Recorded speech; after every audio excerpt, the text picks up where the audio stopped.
Assalamualaikum warahmatullahi wabarakatuh. Halo everyone, di sini saya akan menjelaskan PPT modul 3.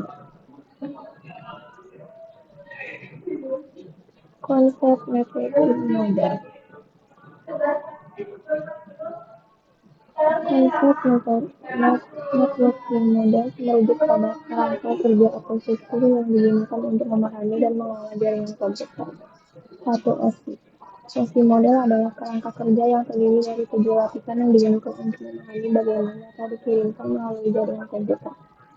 Lapisan-lapisan tersebut adalah 1. Physical layer, 2. Data link layer, 3. Network layer, 4. Transfer layer, 5. Session layer, 6. Presentation layer, 7. Application layer. 2. TCP atau IP. Model adalah kerangka yang kerja yang terdiri dari 4 lapisan yang digunakan untuk memahami bagaimana data dikirimkan melalui jaringan internet. Lapisan-lapisan tersebut adalah 1. Network access layer, 2. Internet layer, 3. Transport layer, 4. Application layer. 3. Client server model. Client server model adalah kerangka kerja yang digunakan untuk memahami bagaimana komputer-komputer berinteraksi dalam jaringan. Dalam model ini ada 2 jenis komputer. 1. Client, komputer yang meminta layanan atau sumber daya dari server. 2. Server, komputer yang menyediakan layanan atau sumber daya kepada klien. 4. Peer-to-peer. 4. 2P model. 4. 2P model adalah kerangka kerja yang digunakan untuk memahami bagaimana komputer-komputer berinteraksi dalam jaringan tanpa adanya server pusat. Dalam model ini, setiap komputer dapat bertindak sebagai klien dan server. Selanjutnya, TCP/IP model. Lapisan-lapisan TCP/IP. 1. Network access layer, lapisan akses jaringan bertanggung jawab untuk mengatur akses ke jaringan fisik dan mengirimkan data melalui jaringan. 2. Internet layer, lapisan internet bertanggung jawab untuk mengatur pengamatan dan routing data melalui jaringan.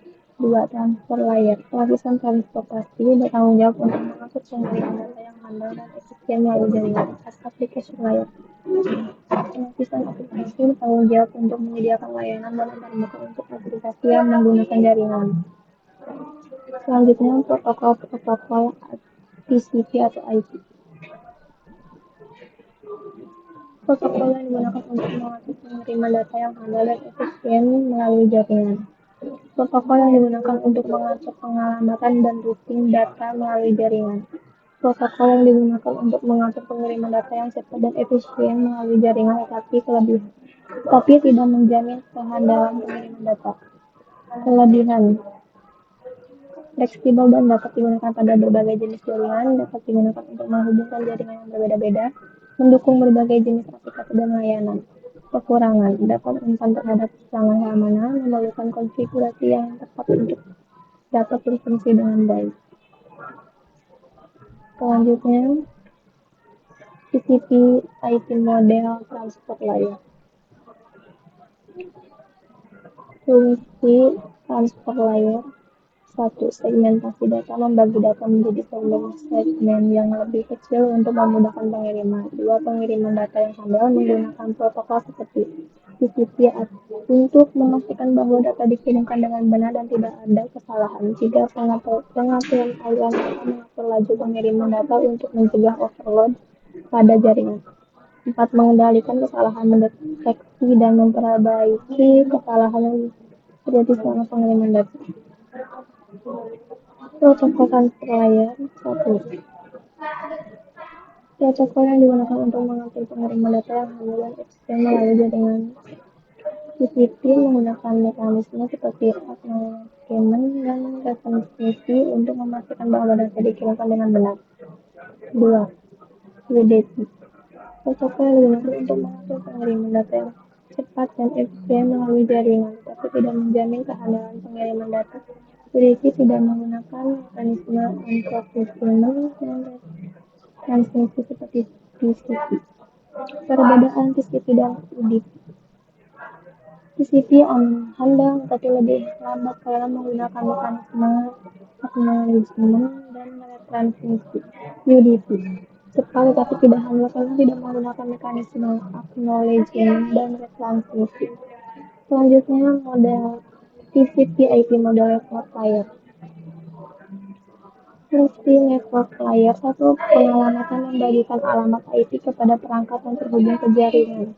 Dua, routing menentukan jalur terbaik untuk pengiriman data dari sumber ke tujuan. Tiga, pengiriman data mengirimkan data dari sumber ke tujuan melalui jaringan.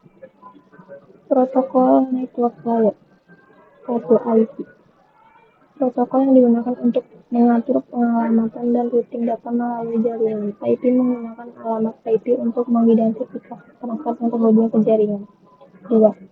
ICMP. Protokol yang digunakan untuk mengirimkan pesan kesalahan dan informasi lainnya tentang jaringan. 3. IGMP. Protokol yang digunakan untuk mengatur keanggotaan grup multicast.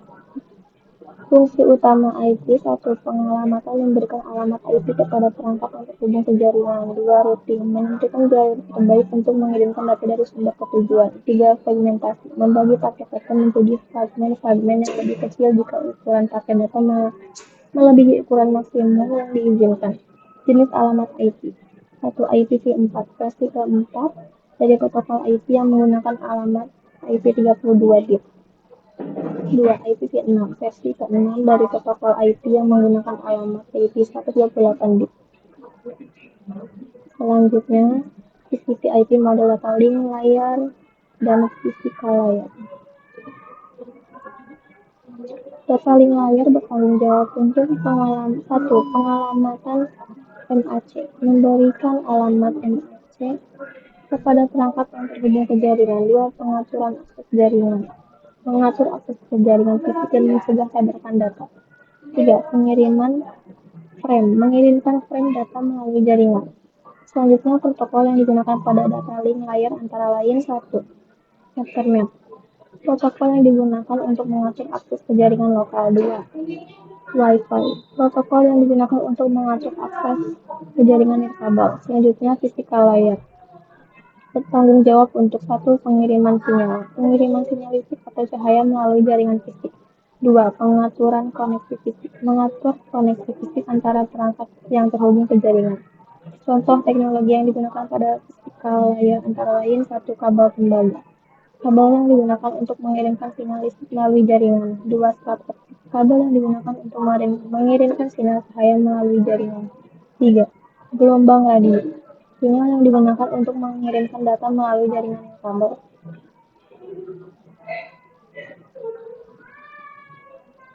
Selanjutnya di sini ada encapsulation dan decapsulation.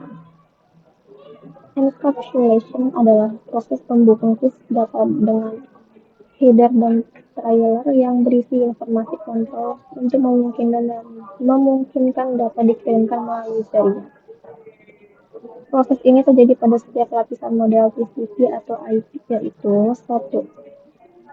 Aplikasi layer, 2. Transport layer, 3. Network layer, 4. Data link layer. Selanjutnya, decapsulation adalah proses membongkar data yang telah dibungkus dengan header dan trailer pada setiap lapisan model TCP atau IP. Proses ini terjadi pada setiap lapisan model TCP atau IP, yaitu 1. Data link layer, 2. Network layer, 3. Transport layer, 4. Application layer. Selanjutnya, OSI model. Lapisan-lapisan OSI model 1. Physical layer, bertanggung jawab untuk mengirimkan sinyal listrik atau cahaya melalui jaringan fisik. 2. Data link layer, bertanggung jawab untuk mengatur akses ke jaringan fisik dan mengirimkan frame data. 3. Network layer, bertanggung jawab untuk mengatur pengalamatan dan routing data melalui jaringan. 4. Transfer layer, bertanggung jawab untuk mengatur pengiriman data yang handal dan efisien melalui jaringan. 5. Session layer, bertanggung jawab untuk mengatur sesi komunikasi antara aplikasi. 6. Session layer, bertanggung jawab untuk mengatur format data dan mengenkripsi data jika diperlukan. 4. Application layer, bertanggung jawab untuk menyediakan layanan dan antarmuka untuk aplikasi yang menggunakan jaringan. Selanjutnya, fungsi OSI model. OSI model berfungsi sebagai Kerangka kerja untuk memahami bagaimana data dikirimkan melalui jaringan komputer. Standar untuk memastikan bahwa perangkat jaringan dari vendor yang berbeda dapat berkomunikasi dengan baik. Panduan untuk merancang dan mengelola jaringan komputer yang efisien dan handal.